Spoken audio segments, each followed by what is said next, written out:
Welcome to Understand the Math. I'm going to show you exactly how to verify this trig identity. In this problem, our left-hand side is way more complicated than our right-hand side, so we definitely want to start with the left-hand side. We notice on the left-hand side, on the numerator, we have a difference of signs, and then in the denominator, we have two cosines that are added. So let's remember the formula for sine alpha minus sine beta.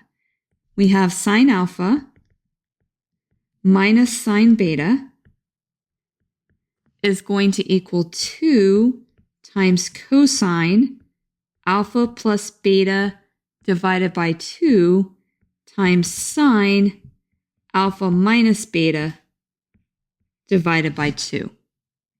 Likewise, we have cosine alpha plus cosine beta, and that's going to equal 2 cosine alpha plus beta divided by 2 times cosine alpha minus beta divided by 2.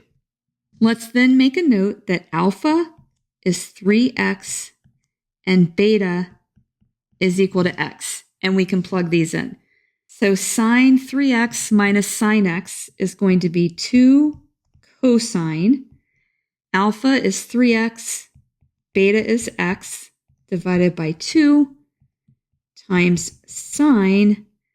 Alpha is 3x, beta is x, divided by 2. In our denominator, we're going to have cosine alpha plus cosine beta. So this is 2 cosine 3x plus x divided by 2 times another cosine 3x minus x divided by 2. Now let's clean this up. On the top, we have 2 cosine. 4x divided by 2 is 2x times sine 2x divided by 2 is just x.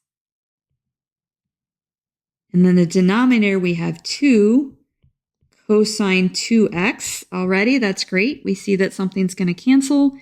And then we have a cosine 2x divided by 2 gives us cosine x.